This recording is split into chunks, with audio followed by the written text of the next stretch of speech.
ایک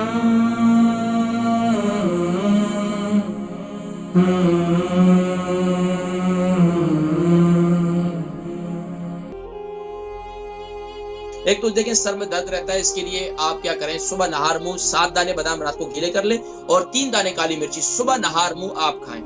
اچھا ایک ہمارے بزرگ تھے، انہوں نے یہ نسخہ، جن کو چکر بہت زیادہ آتے ہیں نا، انہوں نے کہا تھا 1 دانہ کالی مرچی 1 دانہ بادام، صرف 1 دانہ بادام، 1 بادام 1 کالی مرچی۔ اچھا وہ دکنی مرچ مل جائے تو بہت اچھی بات ہے، صبح کے وقت میں یہ کھائیں۔ اچھا اس کے علاوہ اگر آپ کو خون کی کمی ہے، اینیمک ہے، ذرا وہ بھی چیک کروا لیں کہ خون کی کمی کی وجہ سے بھی آتا ہے، بس اوقات نظر کی کمزوری کی وجہ سے بھی ہوتا ہے، نظر بھی چیک کروا لیں آپ۔ اچھا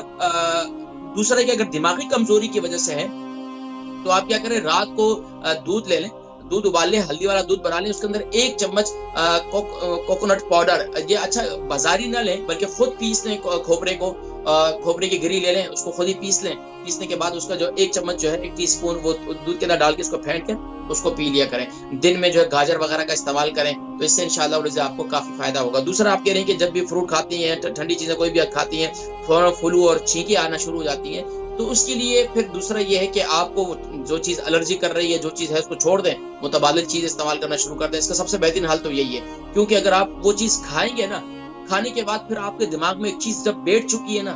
اور خاص طور پر جو بہت زیادہ صحت کے خیال کرنے والے لوگ ہیں نا، اگر وہ ان کو استعمال کریں گی تو ان کے دماغ میں آلریڈی یہ چیز بیٹھی ہوئی ہے، اگر میں یہ استعمال کروں گی تو مجھے فلو ہو جائے گا، تو میں استعمال کروں گی تو مجھے چھینکیں آنا شروع ہو جائیں گی، تو بہتر یہی ہے کہ اس کو سائڈ بھی کر دیں، اس کو استعمال ہی نہ کریں، سب سے بہترین بات یہ ہے۔ دوسرا یہ ہے کہ اپنی صحت کا خیال ضرور رکھیں، لیکن زیادہ نہیں، بس تھوڑا بہت انشاءاللہ، باقی اللہ پہ چھوڑ دیا کریں۔ ہمارا کام یہی ہے کہ اچھا کھانا، اچھا پینا، تو بڑے بڑے حکیم صاحب بھی بیمار ہو جاتے ہیں، بڑے بڑے ڈاکٹر بھی بیمار ہو جاتے ہیں، تو بس اوقات لوگ کہتے ہیں میں